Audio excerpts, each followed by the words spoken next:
Como a gente vai ficar aí um tempinho sentado ainda, eu quero convidar você, à medida que você for encontrando, ficando de pé, para nós lermos a palavra do Senhor, em reverência a essa palavra.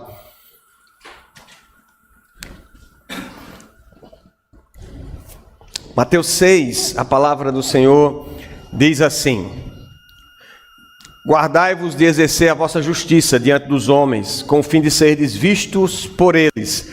De outra sorte, não tereis galardão junto do vosso Pai Celeste. Quando, pois, deres esmola, não toques trombeta diante de ti, como fazem os hipócritas, nas sinagogas e nas ruas, para serem glorificados pelos homens. Em verdade vos digo que eles já receberam a recompensa. Tu, porém, ao dares esmola, ignora a tua mão esquerda o que faz a tua mão direita, para que a tua esmola fique em secreto, e teu Pai, que vem em secreto, te recompensará. E quando orardes, não sereis como os hipócritas, porque gostam de orar em pé nas sinagogas e nos cantos das praças, para serem vistos os homens. Em verdade vos digo que eles já receberam a recompensa. Tu, porém, quando orares, entra no teu quarto e, fechada a porta, orarás a teu Pai que está em secreto, e teu Pai que vem em secreto te recompensará.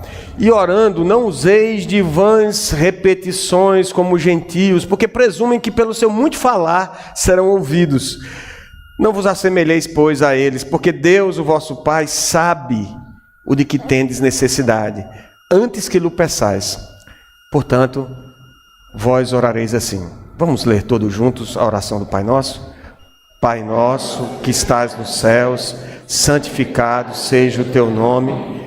Venha o teu reino, faça-se a tua vontade, assim na terra como no céu. O pão nosso de cada dia dá-nos hoje, e perdoa-nos as nossas dívidas, assim como nós temos perdoado aos nossos devedores. E não nos deixes cair em tentação, mas livra-nos do mal, pois teu é o reino, o poder e a glória para sempre. Amém. Porque se perdoardes aos homens as suas ofensas, também vosso Pai Celeste vos perdoará.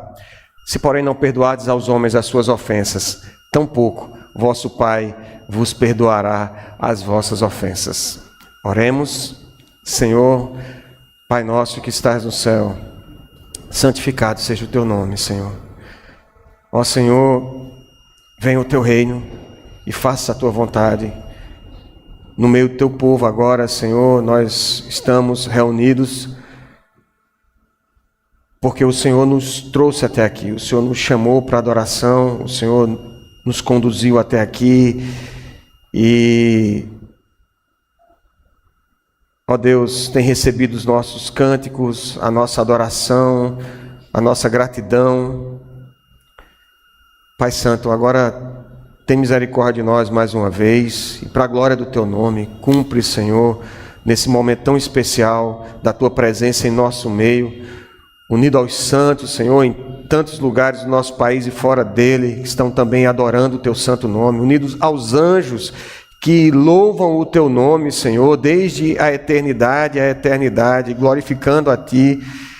Nós agora te pedimos que o Senhor tenha compaixão de nossas vidas, porque a tua palavra é santa e é tão poderosa, Senhor, e é palavra que é o hálito do Senhor soprado aos nossos corações. Pedimos que o Senhor, pela tua graça, o Senhor, apesar de nós pecadores, o Senhor venha falar conosco, o Senhor venha trazer graça, o Senhor venha trazer arrependimento, transformação, o Senhor faça tudo o que o Senhor já estabeleceu para essa noite e nos dê a sabedoria e a iluminação do teu Santo Espírito na ministração dessa palavra. É assim que nós oramos, Senhor, agradecidos e no nome precioso e bendito de Jesus Cristo. Amém. Podem sentar, meus irmãos. Queridos, esse mês de agosto, apesar de no nosso calendário da Igreja Presbiteriana ser um mês que separamos para missões, inclusive na próxima semana teremos uma programação especial voltada para missões. Espero que você esteja lembrado disso, mas depois do culto o pastor vai estar lembrando aqui nos avisos. Mas o pastor talvez também devido ao momento que nós estávamos passando, de Jogos Olímpicos e tal, o pastor esteve pregando aqui sobre piedade, sobre exercício da piedade. Então, num primeiro domingo, ele esteve falando sobre 1 Timóteo capítulo 4, acerca de como é mais valioso, como é mais precioso, como é mais importante, como é melhor, para usar a linguagem do pregador de Eclesiastes, como é melhor o exercício da piedade do que o exercício físico. Ele traz proveito para a santidade, para a nossa intimidade com Deus. Domingo passado, ele continuou no ensino do apóstolo Paulo a Timóteo, agora pregando sobre o capítulo 6, em que ele falou a respeito do mistério da piedade. Na hora da ceia aqui, ele leu aquela doxologia, talvez um canto usado na igreja primitiva, aquele que foi manifestado na carne. Grande é o mistério da piedade, que foi manifestado na carne, crucificado, contemplado por anjos, pregado entre os gentios, escrito no mundo, recebido na glória, e demonstrando que a piedade, ela deve ser enxergada, esse mistério da piedade, da mesma forma que nós enxergamos o Evangelho, que não era totalmente compreendido no passado, mas a partir de agora, revelado em Cristo Jesus, nós entendemos como é o modo que nós temos que viver. Se olhando para a lei, olhando para o ensino dos profetas no Antigo Testamento, nós ficávamos sem saber o que fazer, porque a lei era santa e nós somos pecadores. Olhando para Cristo Jesus agora, nós nos agarramos à cruz de Cristo, dizendo assim: em Cristo eu posso viver em piedade, em Cristo, porque Cristo cumpriu todos os requisitos da lei, porque Cristo entregou o seu sangue, derramou o seu sangue por nós.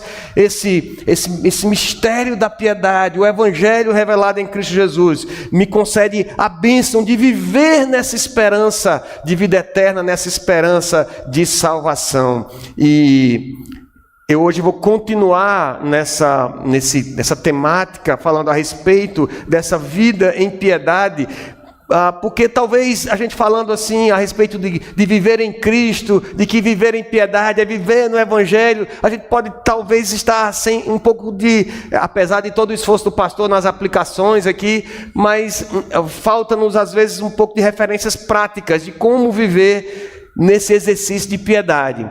E então hoje, para nós passarmos por essa temática, talvez, quem sabe, encerrarmos, não, porque eu não li todo o Sermão do Monte, né? A gente tinha muito para ver aqui, mas pelo menos nesse primeiro momento, já que domingo nós vamos estar dedicados ao tema de missões, Jesus aqui no Sermão do Monte, ele ensina como viver em piedade. E ele ensina de forma muito prática, e é isso que eu queria compartilhar com os irmãos aqui, esse esclarecer de Jesus acerca da vida em piedade que ele nos trouxe no Sermão do Monte. E o Sermão do Monte, aqui eu também tenho que fazer jus aqui aos créditos, né? Enquanto estava estudando e meditando no que pregar hoje à noite, aí eu vi um sermão de 8 anos atrás do pastor Heber Campos Júnior sobre esse tema, que muito me ajudou na formação do sermão hoje. Então, para dar o devido crédito aqui ao reverendo Heber Campos Júnior. Mas esse texto, e especialmente a forma como Mateus escreveu, Mateus é pacífico, ser disso que Mateus escreveu para o seu povo, ele escreveu para os hebreus, ele escreveu para os judeus, e ele parece que propositadamente ele cria uma sequência cronológica que para os judeus ia significar muito. Se não, vejamos, ele começa, e se você tiver com a sua Bíblia aberta, ou com a sua Bíblia aí na mídia, você pode passar um pouquinho antes aí, ele começa no capítulo 1 de Mateus, falando da genealogia de Cristo a partir de Abraão, o pai dos judeus lá. Ele começa falando dessa genealogia de Cristo, expõe o nascimento virginal de Cristo, através do cumprimento da profecia lá de Isaías capítulo 7, a virgem dará luz a um filho, e esse filho nasceria na cidade de Davi, que Mateus, na sua sequência, vai descrever, é o único dos evangelhos que descreve a visita dos sábios, que a gente conhece na tradição como reis magos, né? E eles chegam procurando lá onde estava, a estrela estava indicando o caminho, e chegam lá para Herodes, e eles dizem, Herodes procura saber com os mestres da lei, com os fariseus, está aí em Mateus capítulo 2, e Mateus escreve que há um cumprimento aqui de uma outra profecia, lá de Miqueias, capítulo 5, tu Belém, Efrata, menor de todas as cidades, você vai abrigar, você é que vai gerar aquele que vai reinar. E a partir daí, veja que sequência interessante, Jesus, para não ser morto por Herodes, que ele manda aniquilar as crianças ali da cidade de Belém, ele foge para o Egito, muito parecido aqui com algo que acontece lá no Velho Testamento, lá no Pentateuco. Veja que a sequência daqui para frente, para o judeu especialmente, vai ser muito significativa, porque ele vai descrever esse Jesus que sai para o Egito, fugindo na matança dos pequeninos. A gente tem uma história semelhante dessa com o povo de Israel, lá no Egito, e depois ele é retirado, ele volta, ele sai do Egito, e quando ele sai do Egito, Mateus descreve ele nas águas, ele sendo batizado por João Batista, que entra aqui na história para batizar Jesus, e logo depois que ele é batizado, ele vai para o deserto. Perceba, para o judeu saber dessa transição das águas para o deserto, alguém que vai ficar 40 dias no deserto em jejum, me parece que é muito natural nós pensarmos que o judeu ia associar isso à história do povo de Israel.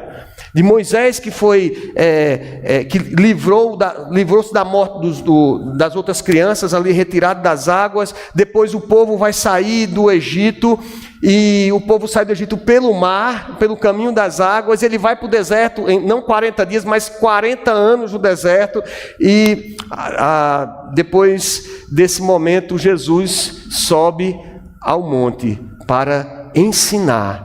E ali ele vai falar a palavra de Deus. Ali ele vai trazer o esclarecimento, a explicação sobre a lei de Moisés. Assim como o povo de Israel, depois de passar esses 40 anos, eles vão para o pé do monte, e Moisés sobe no monte para receber a palavra de Deus e trazer para o povo. Jesus toda a história de Israel agora tem um sentido, não pelo pela existência de um próprio povo, mas porque ela aponta para o Messias, ela aponta para o Filho de Deus, ela aponta para Jesus. E parece que Mateus, até porque ele está escrevendo para os judeus, ele faz isso de forma proposital. Então,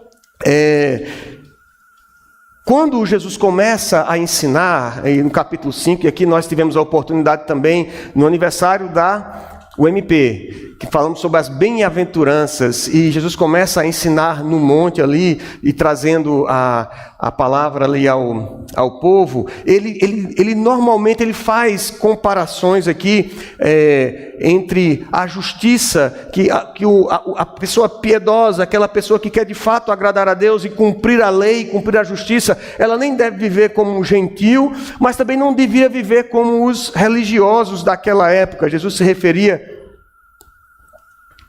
aos fariseus e mestres da lei ali, que eram um grupo de pessoas que vocês conhecem bem das histórias que nós contamos acerca de Jesus, mas era um grupo que tinha se formado lá perto do ano 150 a.C., quando houve uma revolta chamada Revolta dos Macabeus, liderado por um homem chamado Judas Macabeus, em que esse grupo é um grupo descendente dessa liderança da época, em que eles eram extremamente zelosos pela lei e pela tradição oral. E os fariseus então criam na ressurreição, criam no julgamento final, e eles se separaram do povo para ser esse grupo de pessoas, esses líderes que ali faziam com que fosse preservada a lei, que fosse ensinada às pessoas. E Jesus começa a ensinar, eles deveriam ser o exemplo para o povo sobre piedade, porque eles viviam debruçados sobre a lei, sobre a palavra de Deus, sobre o ensino dos profetas.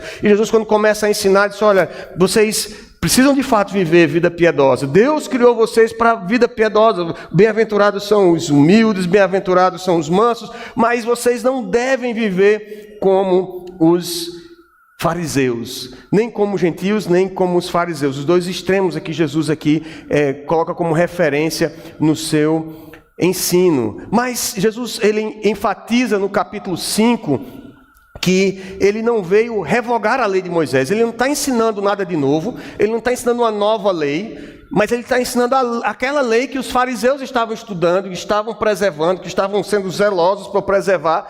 Jesus está ensinando exatamente a mesma lei de Moisés, e ele repete que ele não veio para revogar, versículo 17 do capítulo 5, eu não vim revogar a lei, ou os profetas, não vim para revogar, eu vim para cumprir. Porque é palavra de Deus. Jesus legitima, autentica que toda a palavra do Antigo Testamento é palavra inspirada por Deus, e por isso ele veio cumpri-la. Mas ele não veio ensiná-la. Versículo 20, ele diz: porque vos digo que se a vossa justiça não exceder em muito a dos escribas e fariseus. Os escribas eram um grupo distinto dos fariseus, ou dentre os fariseus, responsáveis para transcrever a lei. Lembra que a gente não tinha imprensa, não tinha como transcrever os escritos do Pentateuco, dos profetas, dos salmos, se não fosse lá nos pergaminhos, nos rolos, né? E os escribas eram esse grupo. E Jesus disse: eu vos digo, se a vossa justiça não exceder em muito a dos escribas e fariseus, jamais entrareis no reino dos céus. O verdadeiro exercício da piedade é então revelado aqui por Jesus nesse seu ensinamento no monte. Assim como Moisés trouxe a lei ali para o coração do povo, para que o povo pudesse enxergar através dela a dependência que deviam ter do seu Deus, Jesus agora está mostrando: olha,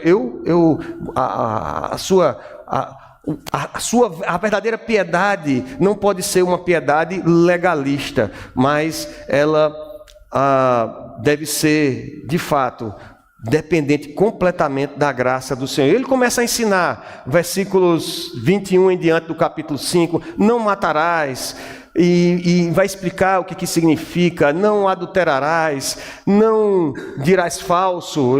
Isso ele está trazendo a referência dos 10 mandamentos, mas ele vai além, fala a respeito do amor ao próximo, o ensino de Deuteronômio, e todos esses ensinos, não só eles confirmavam o ensino do Antigo Testamento, mas eles davam uma amplitude, de modo que era a perfeição, falada, ensinada por alguém que tinha autoridade para fazer. A lei de Deus, os ensinos de Jesus apontavam para a perfeição de Deus. E essa lei exigia perfeita obediência, que só podia ser vivida, só podia ser exercitada na dependência de Deus, pela graça de Deus, pelo favor do Senhor, porque Ele é que desde o início havia providenciado não só a lei, esses instrumentos para que o povo fosse guiado, mas sobretudo a salvação e a substituição pelos nossos pecados. O ensino continua então no monte, e Jesus já tinha estabelecido esse padrão de piedade requerido por Deus. Aí, terminando o capítulo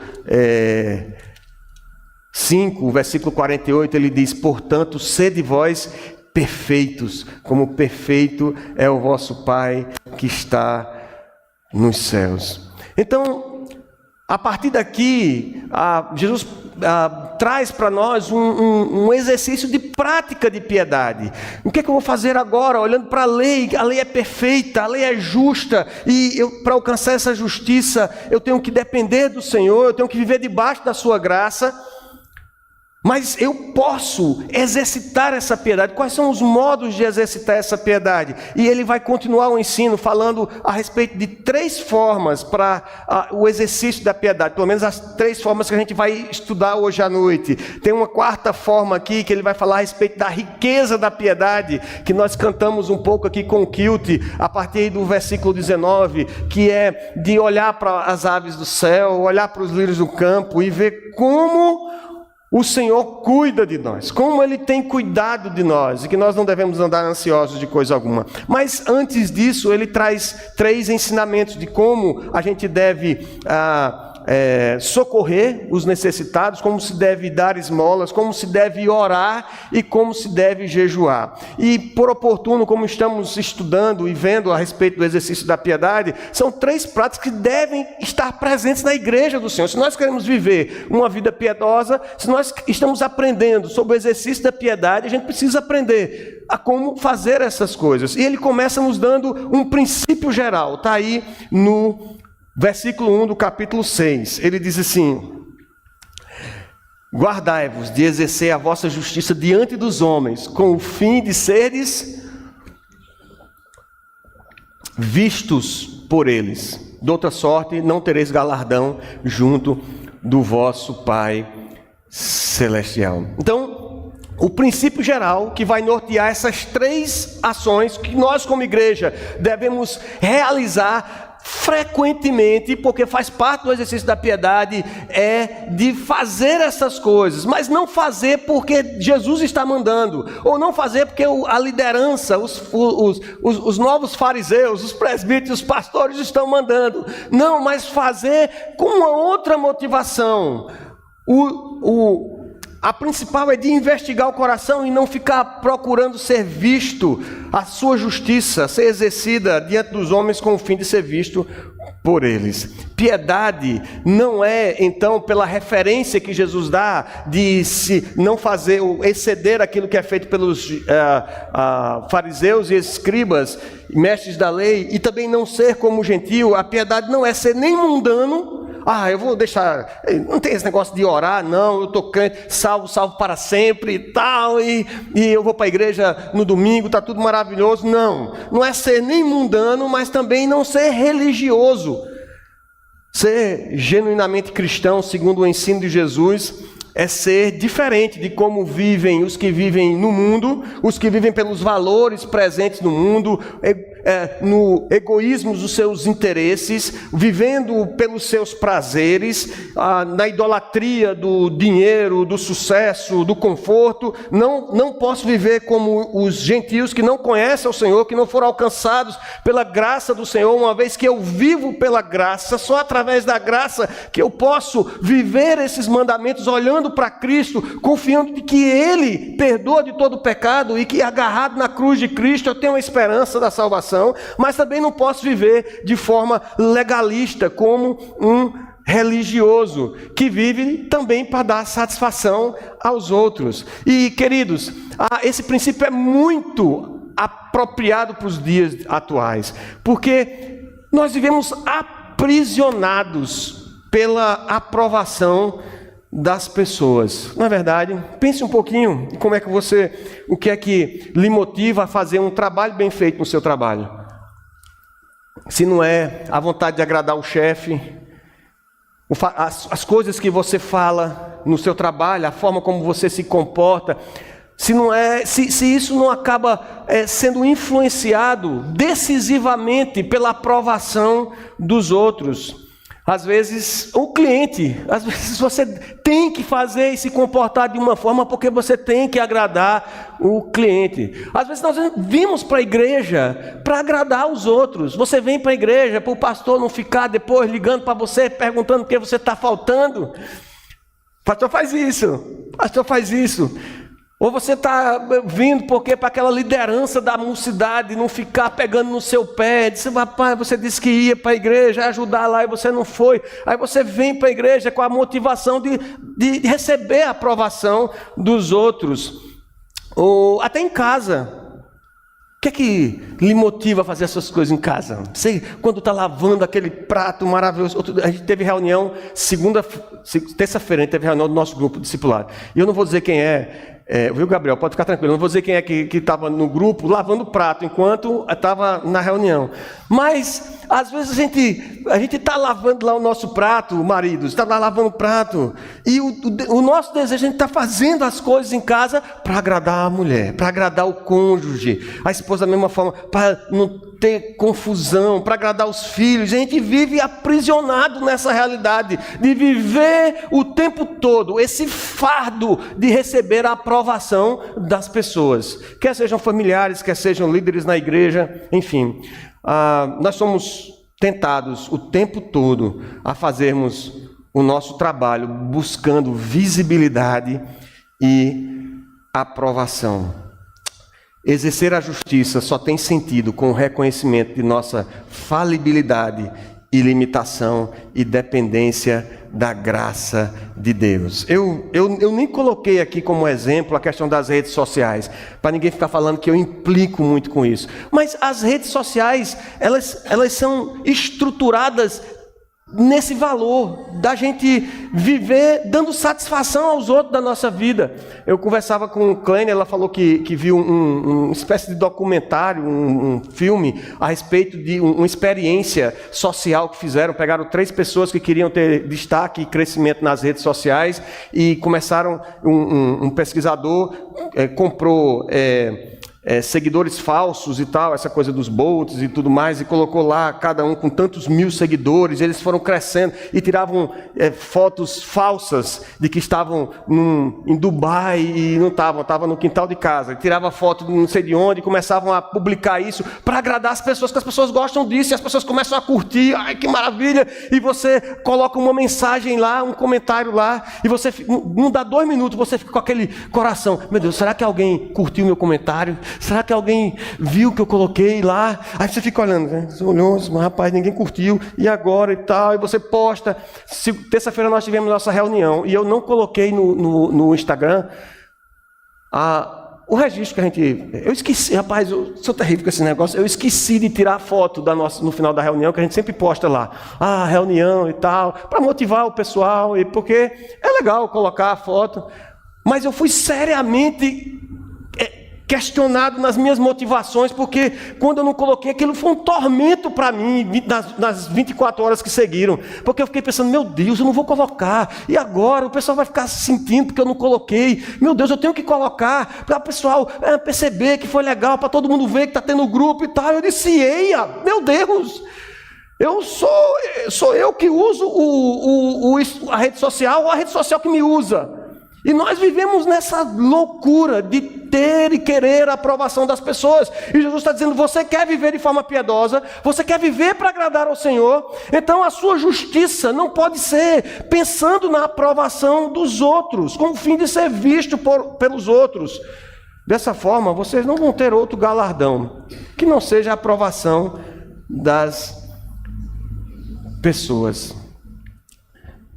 Homem nenhum consegue viver piedade ensinada por Jesus, se não se voltar para a palavra de Deus, agarrar-se na cruz e perceber, contra tudo que nós vivemos, todos os padrões do mundo, contra toda a nossa cultura, que somente pela graça do Senhor, na dependência dEle, nós experimentamos libertação dessas coisas, nós experimentamos verdadeira piedade. Então Jesus não só dá o princípio geral, mas ele vai dizer na prática como é que isso funciona. E está aí os 3 exemplos que nós vamos ver hoje à noite. O primeiro, dar esmolas. O segundo, orar, em que ele se detém um pouco mais ensinando uma oração conhecida como a oração do Pai Nosso, e como jejuar. Vejamos o primeiro exemplo desse exercício de piedade, buscando agradar a Deus, confiar na graça do Senhor e não em ser visto pelos outros. O primeiro é o do socorro às pessoas que estão com necessidade. É o de dar esmolas. E ele diz no versículo 2 ao versículo 4 que quando você der esmolas, não toque trombeta diante de ti, como fazem os hipócritas nas sinagogas e nas ruas, para serem glorificados pelos homens. Em verdade vos digo que eles já receberam a recompensa. Então, em nenhum momento, para ficar claro, Jesus está condenando o fato de ajudar pessoas, de dar esmolas, de socorrer necessitados. Porque ele não está dizendo, se for dar esmola, ele diz, quando você der esmola. Quer dizer que o ajudar, socorrer quem está com necessidade, é uma atitude, uma atividade de quem vive piedosamente. Uma característica no meio do povo de Deus, e a gente vê isso claramente lá em Atos capítulo 2, é que não há necessitados no meio do povo de Deus. Não tem lógica haver necessidade no nosso meio, porque se nós de fato vivemos e exercitamos o amor do Senhor, se há alguém necessitado, quer seja do alimento físico, quer seja do alimento espiritual, de uma oração, de um abraço, de um sorriso, ele é aqui nesse grupo de pessoas, que é o organismo vivo de Cristo, aqui ele é suprido nessa necessidade. Então Jesus não está colocando de que nós não devemos, ou condenando o ato de socorrer necessitados, mas ele está, destrinchando o princípio geral, ele está condenando a motivação errada em fazer isso, em ter essa vida de piedade, para inglês ver. Ele diz, não toque trombeta, como fazem os hipócritas. E aqui ninguém sabe se isso aqui era uma prática, ou se isso aqui de fato é uma figura de linguagem, de que quando se dava a esmola, alguém tocava um sino, tocava uma trombeta, para todo mundo ver que a pessoa estava dando ali esmola. E ele vai além, ele diz assim, olha, quando você der a esmola, ignore a tua mão esquerda, o que faz? A direita, a tua mão direita, para que a tua esmola fique em secreto, e teu pai que vem em secreto te recompensará. É lógico que não tem condição de você fazer isso, assim, literalmente, dizer para a sua mão, dizer, olha, eu vou fazer isso aqui, você não vai saber de nada. Não tem, isso não tem, é uma ilustração que o Senhor está trazendo aqui, para mostrar que quando você fizer isso, você não deve ser como os hipócritas. A palavra hipócrita vem aí do teatro grego, que as pessoas usavam máscaras para não serem reconhecidas e fazerem seus personagens, e ele diz, olha, pense diferente, faça diferente. Nós agimos diferente quando estamos na frente das pessoas. Estar junto das pessoas às vezes incomoda e altera a forma que nós nos comportamos. E Jesus está dizendo, olha, se você quer viver de fato piedosamente, ao ajudar o outro, ao socorrer o outro, não faça para ser visto pelos homens, não faça com hipocrisia. Toda piedade que não corresponde ao coração é mentirosa. E aqui a piedade seria apenas preocupada com a visibilidade. E ele diz, eles já receberam a recompensa. Ele vai dizer isso várias vezes nos outros ensinos a respeito da oração e do jejum, porque se o que você está buscando, se o que motiva o seu coração é somente a aprovação dos outros, é somente ser visto pelos outros, Jesus está dizendo, então essa vai ser a sua recompensa. Eles já receberam a recompensa, porque a recompensa vai ser visto pelos outros, vai ser receber a aprovação dos outros, mas não o louvor da parte de Deus. Então, quando ajudar o outro, quando socorrer o outro, faça em secreto, faça sem fazer alardes, sonde o coração, que é tremendamente enganoso. E aí é uma forma de você esconder de si mesmo. Às vezes a gente vem, aí diz, não, aí, quando a gente olha para esses textos, a gente fica pensando naquele cara que é todo, né, snob, que fala quando faz alguma coisa, vai dar um presente, vai distribuir as feiras da igreja, aí ele coloca no WhatsApp para mostrar que está distribuindo lá, para todo mundo ver. Mas não é só essa figura, não. Às vezes a gente faz isso no dia a dia da gente, sem ter nem para quê. A gente chega na reunião do conselho e diz assim, rapaz, eu estou tão cansado que eu fui passando por ali, tem uma pessoa que estava precisando, aí eu fui, ajudei e tal. Nem para que você contar esse testemunho lá, mas você diz para mostrar que você fez uma boa ação. Cuidado com esse engano do coração, procure esconder de si mesmo. Qualquer socorro que vise atender o outro, não deve ser calculado o benefício, a compensação. Às vezes acontece isso, a gente ajudar a outra pessoa, pensando já na retribuição no futuro. Aí tem uma pessoa que está precisando de ajuda, diz, rapaz, eu vou ajudar, porque ninguém sabe, né? O dia de amanhã, o mundo dá muita volta, pode ser que amanhã eu precise dele. Isso não é generosidade, isso não é piedade. Isso é egoísmo, isso é negociar com negociar com as boas obras. E a gente faz isso está impregnado na nossa cultura.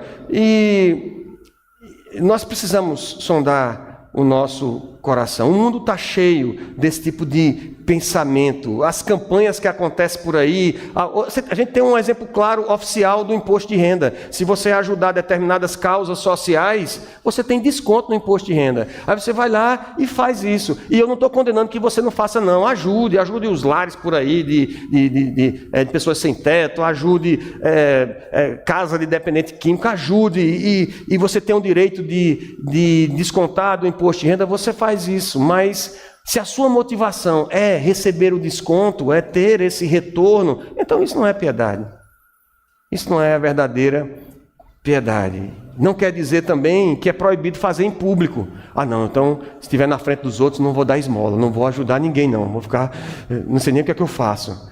Mas é corrigir a motivação do seu coração. Fazer de fato com o coração, crendo que não é aquela boa obra, não é aquela ajuda sua que vai lhe recomendar, nem que você deve alardear, mas que você sempre deve fazer, e o que fizer, faça para a glória do Senhor, na dependência da sua graça. Jesus teve seu ministério público também, lembra? Que as pessoas ficavam, rapaz, como é que você faz isso em segredo? Faz isso para todo mundo saber e tal. E Jesus, não é chegada a hora. E ele sabia que fazer a vontade do Pai não implicava em publicidade necessariamente. Tem momentos que ele estava no meio da multidão e tem momentos que ele estava no monte. E as pessoas procuravam e diziam, onde é que o senhor estava? Está todo mundo te procurando. Ele disse, na hora em que é da vontade do Senhor, que é o Senhor estabeleceu, na direção do Senhor, Jesus ia fazendo cada uma de suas obras, de seus milagres, de suas curas. Não há contradição, por exemplo, com o versículo 16 de Mateus 5, que diz assim, assim brilhe também a vossa luz diante dos homens, para que sejam as vossas boas obras, vejam as vossas boas obras e glorifiquem a vosso Pai que está no céu. Você está vendo aí, Theo? Eu tenho que fazer para todo mundo ver e que as pessoas reconhecerem. A gente tem que ter cuidado de não entrar nessa vibe, nessa onda como igreja. De tudo que a gente fizer, a gente tem que fazer propaganda e tal, para benefício do Evangelho. Na verdade, uma vida de humildade, ela tem um testemunho que é próprio dela. Não se contradiz um testemunho de humildade com o que nós estamos ensinando aqui acerca do socorro ao próximo. Nós temos que, de forma humilde, fazer a obra do Senhor. E nós temos até uma equipe de mídia aí para divulgar e tal, né? De vez em quando ele passa por aqui e tal, tira uma foto, coloca uma imagem. Importante para que a gente tenha esse tipo de alcance também. Mas o nosso coração deve ter acima de qualquer outra coisa, passamos dos mil, como é que chama lá do YouTube? Inscritos, passamos dos 1000 inscritos. Que bênção, vamos batalhar para os 2000, mas não é isso que nos move. Nós queremos fazer a vontade de Deus, nós queremos estar humildemente nos pés do Senhor, nós queremos agradar a Deus e viver pela graça do Senhor. Se isso implicar em alcançar milhares, milhões de pessoas, glória a Deus, mas devemos sempre sondar a nossa motivação. Então, o primeiro exercício de piedade aqui é o socorro às pessoas. O segundo é em relação ao nosso dever de orar. E das três práticas aqui, esse é o que Jesus mais se detém nele, talvez porque seja o mais rotineiro e usado por aqueles que seguem a Cristo. E ele diz a mesma coisa, não seja como os hipócritas, mais uma vez, oram para ser vistos em pé nas sinagogas e nos cantos das praças, para ser visto pelos homens. E acontecia mais ou menos assim, no horário de mais movimento na praça, aí o fariseu chegava lá e ele parava lá e começava a orar no horário da oração. Porque tinha horário, assim como os muçulmanos têm os horários da oração, aí o fariseu tinha aquele horário da oração e ele não orava no quarto dele, ele orava na praça para todo mundo ver. Mesmo se não fizesse nem parte do seu percurso. E Jesus está dizendo, olha, não faz isso, não seja como os hipócritas, que gostam de orar em pé nas sinagogas, nos cantos das praças, para serem vistos dos homens. Em verdade, vos digo que eles já receberam a recompensa. Tu, pois, quando orares, entra no teu quarto, e fechada a porta, orarás a teu pai, que está em secreto, e teu pai, que vem em secreto, te recompensará. E orando, não useis de vãs repetições como os gentios, porque presumem que pelo seu muito falar serão ouvidos. Não vos assemelheis, pois, a eles, porque Deus, o vosso Pai, sabe do que tendes necessidade, antes que lhe o peçais. Veja, Jesus não está condenando a oração pública, tanto é que ele logo em seguida ele vai ensinar a orar o Pai Nosso. Pai Nosso. E aqui, o nosso aqui, o pronome aqui não é uma forma de generalizar, não. É porque é Pai Nosso. É uma oração que a igreja pode fazer. Como igreja, ela pode orar junta, com uma só voz, suplicando ao Senhor a direção, glorificando o nome dEle. É Pai Nosso. Então, pode ser feito sim a oração pública por todo o povo. Mas é o de falar com a intenção que os outros ouçam. Já viram essa oração, né? Espero que aqui na igreja não. Mas aquela oração que você ora para mostrar ao irmão que você sabe de Bíblia. Você sai citando todos os textos da Bíblia que você conhece, dando lição de moral naquele irmão que está com problemas. Senhor, abençoa. Ou para mostrar que você tem um vocabulário bom e você lê muito, aí você começa dizendo, inexorável Deus. Esse tipo de oração que Jesus está dizendo, olha, não funciona, não é assim que se vive piedade. Agostinho diz assim, disse que certa vez, que os gentios empenham-se em exercitar a língua, em vez de purificar o coração. E Jesus disse, olha, eles já receberam a recompensa. Se a oração é para os outros verem, então essa vai ser a recompensa da oração deles. É os outros ouvirem e os outros verem elogiarem a sua oração, reconhecerem sua oração. Mas não faz sentido se nós oramos exatamente porque queremos o auxílio e intervenção divinos, de que me adianta o reconhecimento dos homens? Ore para o Pai que está em secreto. Aqui é um dilema que nós temos, que é o dilema do tímido e do falador. É o dilema daquele que você pede para orar, meu irmão, está na reunião de oração, tem 5 pessoas na reunião de oração. Sucesso de público essa semana, 5 pessoas estavam aqui e tal. Aí você diz, irmão, ore. Peça para outro, pastor, não quero orar não. Ou então você manda o falador orar. Lá em casa eu estou proibido de orar nas refeições. Estou proibido. Porque o menino diz que esfria a comida, perde até o gosto. Coisa lá, não sei o que, tá. Começa a lembrar dos irmãos, dos missionários, não sei o que e tal. Não, pai, ora não. Elisa é a oradora principal lá das refeições, porque não é que... não tem problema nem de orar muito, nem de orar pouco. Desde que você sonde a motivação do seu coração. Os dois podem estar caindo no mesmíssimo erro. Se você é tímido, não quer orar porque está com vergonha dos outros. Eu estou falando de oração. Eu estou falando de abrir a sua boca e deixar que o que Deus colocar no seu coração você fale. Eu estou falando de você lembrar a palavra de Deus, porque ela arde no seu coração e é nela que você confia para que as promessas do Senhor se realizem na sua vida e daqueles a quem você está intercedendo. Eu estou falando do privilégio de participar de missões. Você aqui no fim do mundo, em Campina Grande, e a irmã do Carmo lá no Amazonas, o irmão Ricardo lá na vila não sei de onde, Catiane lá em Cabo Verde, e você dizer, Senhor, estende a tua mão, derrama a tua graça, ó Deus, fortalece a fé, meu Pai, vem nos buscar, vem buscar a igreja preparada, mas cumpre a tua obra. Isso é uma bênção, um privilégio. Então você não pode ser tímido para deixar de falar isso, deixar de passar, é um desperdício. Você crente, diz que vive pela graça do Senhor, diz que a cruz de Cristo faz sentido para você, mas você não consegue orar na frente das pessoas. Mas o falador também tem seus problemas, o prolixo. Se ele fala e ele se perde nas palavras e no seu muito falar, ele acaba falando para poder agradar as pessoas.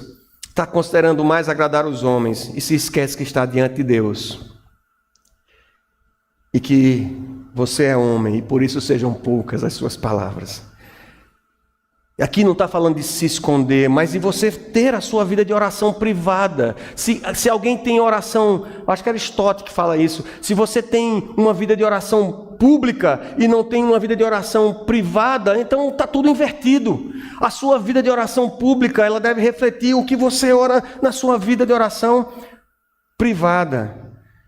E Jesus condena então as vãs repetições, aparentemente um costume grego de orar e de repetir ali as suas orações pelo seu muito falar e repetir que seriam ouvidos. E lembra muito a situação das crianças. Na verdade, quando uma criança quer uma coisa, o que ela faz? Ela fica no pé ali, pai, vai, me dá, pai, me dá. Pai, compra, pai, me dá, pai. Deus é Deus, nós somos homens, a gente tem que chegar com reverência diante dele e suplicar pela sua graça. Não tem a ver com a forma, se é em pé, se é de joelhos. É uma bênção todos nós como igreja ajoelharmos para orar. Mas o fato de você, se você está se ajoelhando para que o pastor veja aqui que você se ajoelhou, fique sentado, não ajoelhe não. É uma bênção levantar.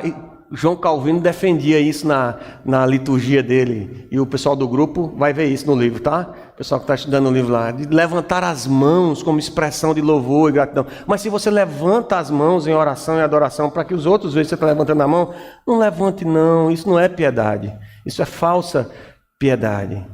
Mas aí tem uma outra questão aqui que muitos podem ter ainda nessa prática que você deve ter aqui, não somente em grupo com a igreja, mas quando você estiver em casa, quando você chegar hoje antes de dormir, quando você está de manhã, acorda, quando você vai para o trabalho e o tempo todo orando sem cessar, que é o fato de que para que orar se o próprio Jesus está dizendo, não vos assemelheis pois a ele, porque Deus vosso Pai sabe o que tendes necessidade antes que lhe peçais. Por que eu vou orar se Deus já sabe? Tem um livro que a gente uma vez estudou isso no discipulado. Se Deus já sabe, para que orar? Queridos, não é a sua oração que vai fazer Deus agir.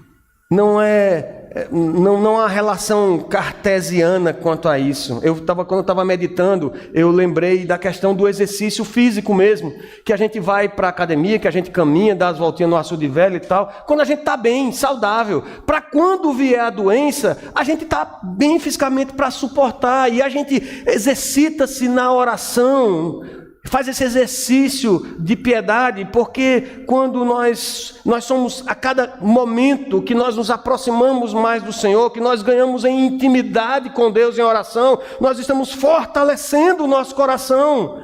O benefício não é só daquelas pessoas para quem você está orando, não.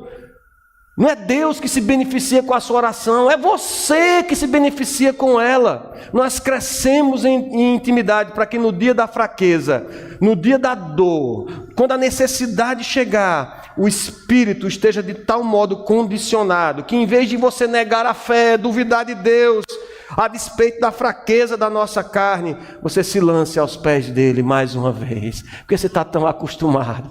É o lugar melhor para você encontrar abrigo, proteção, força,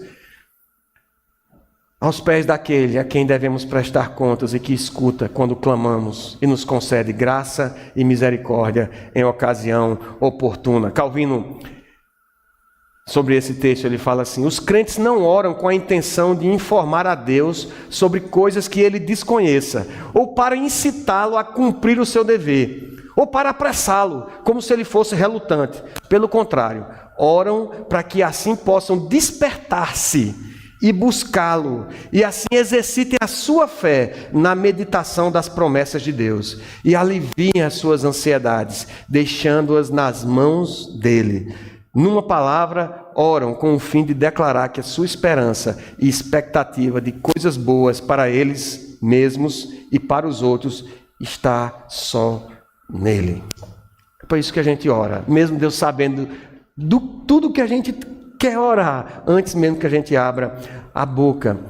Nossas orações devem prezar pela glória de Deus. Eu não vou me deter na oração do Pai Nosso, porque nós não temos tempo. É outro sermão, a oração do Pai Nosso. Mas veja, a oração que vocês fizeram aqui lendo juntos, espero que tenham lido concentrados e com respeito devido, reverência a essa palavra. É uma oração que fala muito pouco da gente. É oração que é para a glória de Deus. É o Pai Nosso que estás no céu, santificado seja o teu nome, venha o teu reino, a glória toda é de Deus, a vontade é tua que vai ser satisfeita, Senhor, a tua vontade na terra como no céu. O pão nosso de cada dia nos dá hoje, e perdoa as nossas dívidas, como nós temos perdoado os nossos devedores. Não nos deixe cair em tentação, mas livra-nos do mal, pois teu é o reino, o poder e a glória para sempre. Devemos prezar nas nossas orações para dar glória a Deus, para que a nossa oração seja alinhada à vontade do Pai, reconhecendo que nós somos pecadores. Contentar-se com o Deus que satisfaz nossas necessidades e livra a nossa alma do inferno. Porque muitas vezes a gente inverte a lógica da oração que Jesus ensinou. A gente procura a nossa glória, ora para a nossa glória, pensando em satisfazer as necessidades. Não, porque Deus disse que eu tenho que orar, eu vou orar para satisfazer essa necessidade de Deus. Mas nós oramos pensando na glória de Deus. E por fim, meus irmãos, está um outro exercício de piedade, que é o jejum, jejuar. Está aí os versículos 16 até o versículo 18. Quando jejuardes, não vos mostreis contristados como os hipócritas, porque desfiguram o rosto, com o fim de parecer aos homens que jejuam. Em verdade vos digo que eles já receberam a recompensa. Tu, porém, quando jejuares, unge a cabeça, lava o rosto, com o fim de não parecer aos homens que jejuam, e sim ao teu Pai em secreto. E teu Pai, que vem em secreto, te recompensará. O jejum era uma prática comum no povo de Israel. Ainda hoje, acredito que ainda no dia do Yom Kippur, que é o dia da expiação, eles o fazem uma vez por ano. Está lá na lei de Moisés, depois de 10 dias do início do primeiro mês do ano, salvo engano, 10 dias depois, era um período de consagração, e no 10º dia do anoitecer, do entardecer da sexta-feira para o sábado, se fazia esse jejum, esse momento de consagração. Se oferecia sacrifícios, e esses sacrifícios eram para perdão dos pecados pelo sumo sacerdote. A arca ficava aberta para que o Senhor estivesse ali trazendo a sua graça e perdoando os pecados. Tinha todo um ritual de purificação que apontava para Cristo. Só que os fariseus faziam isso semanalmente. Não satisfeitos com a ordem na lei de fazer uma vez por ano, eles faziam. Lembra da parábola que Jesus contou a respeito do publicano, aliás, do fariseu e do publicano, que foram na sinagoga orar, e o fariseu batia lá na frente, de pé, dizia: Senhor, obrigado, porque eu não sou como essa ralé aí que não jejua, não ora. Eu dou o dízimo, eu jejuo 3 vezes por semana. O homem era santo mesmo, e não sou como esse povo. Ele disse que o publicano estava lá no fundo, não tinha coragem nem de levantar os olhos para o céu, e ele dizia: ser propício a mim, pecador. Era oração, e Jesus disse: aquele lá, o publicano, voltou justificado para casa. Então os fariseus faziam disso um motivo de mostrar que eram piedosos. E aparentemente faziam mais. Eles desfiguravam. Ele, quando fazia o ato de piedade, quando ele jejuava, ele deixava, já era barbado, né? Deixava a cara ficar bem cansada. Você está assim, meu irmão? Não, é porque eu estou de jejum, eu estou consagrado, estou aos pés do Senhor, sentindo aqui, orando, intercedendo pela igreja. E Jesus disse: não faz como os fariseus. Jesus foi questionado porque os seus discípulos não jejuavam. Está lá em Mateus capítulo 9, versos 14 e 15, foram questionados pelos próprios discípulos de João Batista, disseram: ô Senhor, nós jejuamos, os fariseus jejuam e os teus discípulos não jejuam. Como assim? Aí Jesus diz o que para eles? Como é que na festa o convidado vai ficar sem comer, sem se alegrar, enquanto o noivo está presente? O noivo está presente, é festa, e todo mundo come, bebe, está todo mundo se alegrando. Mas vai ter uma hora que vai ser retirado o noivo. Aí sim, aí vai ser preciso jejuar. Então Jesus ensina que, na verdade, o jejum, ele talvez dessas práticas aqui seja mais ocasional, ela seja um momento de fato em que a igreja e que você pessoalmente precisa observar e separar um tempo, talvez seja um tempo de calamidade, um tempo de angústia que o nosso país está vivendo, talvez o tempo de pandemia, talvez um tempo de dificuldade dentro da sua casa, em que você precisa dizer: Senhor, eu te desejo mais do que o próprio alimento. Como suspira a coça pelas correntes de água, assim suspira por ti, ó Deus, a minha alma tem sede de ti, tu és o meu alimento. E toda vez que a fome bater na sua barriga e que a cabeça doer por falta d'água, você se ajoelhar e dizer assim: Senhor, eu tenho necessidade, mas eu tenho mais necessidade de ti, Senhor. Tu me satisfazes completamente. Nós devemos observar assim o jejum. Nós precisamos voltar a esse exercício de piedade. Não é dieta, meus irmãos. Não é dieta, não é disciplina para emagrecer. Não, então eu vou fazer um intermitente. Vou fazer um jejum intermitente essa semana e tal.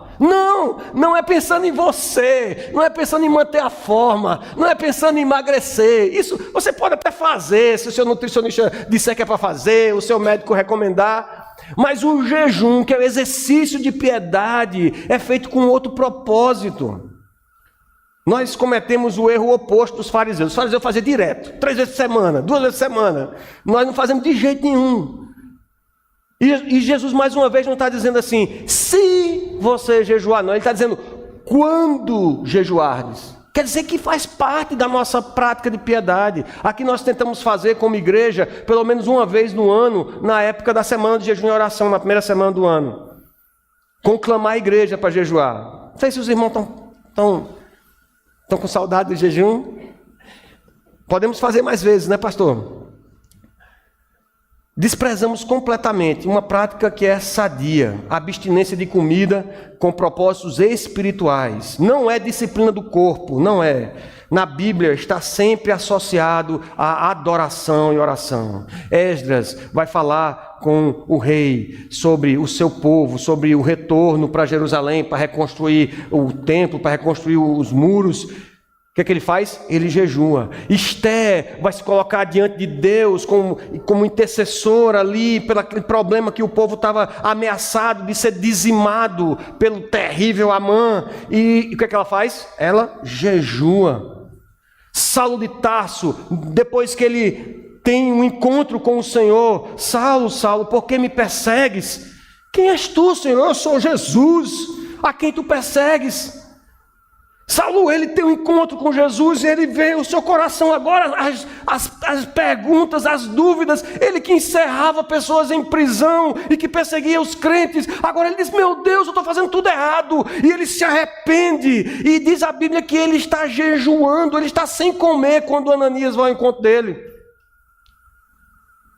A igreja de Antioquia se junta e diz assim: rapaz, nós precisamos de enviar missionário para o campo. Vamos pegar a turma do OMP, vamos pegar uns professores de escola dominical, vamos pegar só a nata, só gente boa, e vamos mandar. O que é que a igreja de Antioquia faz?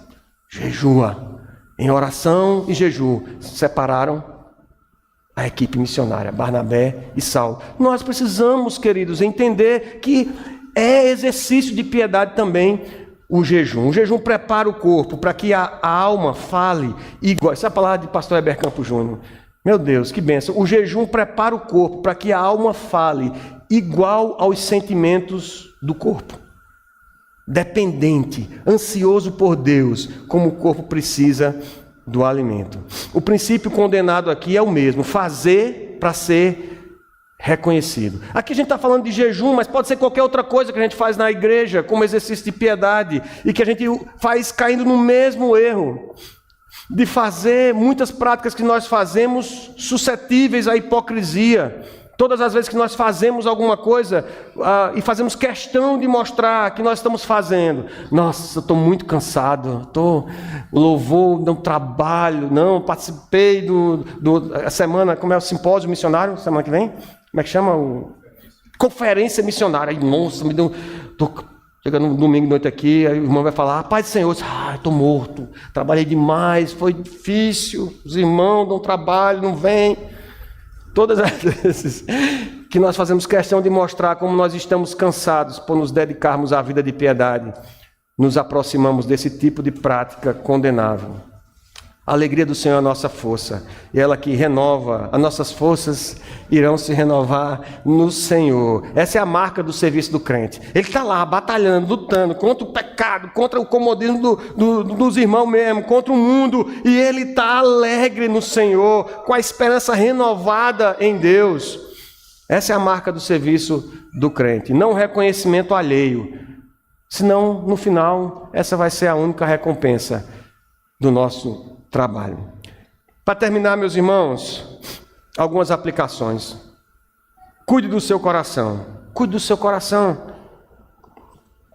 Para que não sejamos achados em hipocrisia. Surge facilmente no nosso coração. Não desperdice o privilégio de experimentar intimidade com Deus, intimidade de piedade com Deus. Não troque a presença de Deus, a vida de oração, o socorrer o irmão para a glória do Senhor, o jejum. Não troque isso por migalhas, pelo reconhecimento de homens. Não troque o que é eterno pelo que é temporal. Cuidado com o temor dos homens. Na verdade, fazer as coisas pelo medo da desaprovação dos outros visa agradar a nós mesmos. No fundo, nós estamos sendo egoístas.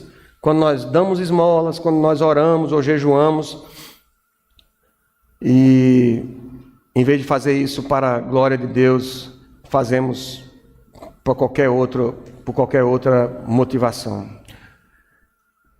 O texto não fala de recompensa material, mas é interessante que o Senhor Jesus, ele fale de recompensa. Ele diz,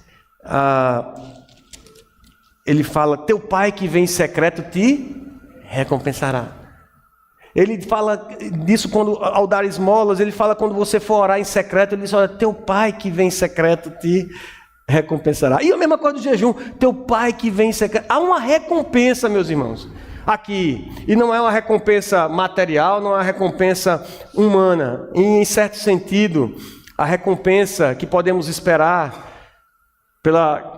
dessa promessa que é dada aqui está na oração do Pai Nosso. Quando Jesus, ensinando-nos a orar, ele diz: perdoa-nos as nossas dívidas, assim como nós temos perdoado os nossos devedores. O princípio, o pensamento é o mesmo. Nós podemos esperar, quando nós socorremos as pessoas e fazemos de coração para a glória do Senhor, é que o Senhor venha ao nosso socorro quando nós precisamos.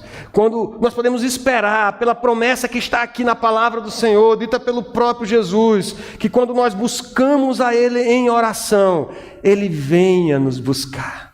Ele venha com a sua misericórdia, com a sua graça, inundar o nosso coração e nos abençoar. Quando nós jejuamos buscando direção, derramando nosso coração diante do Senhor, nós podemos esperar que Ele venha e nos dê a direção, que Ele nos guie e ilumine.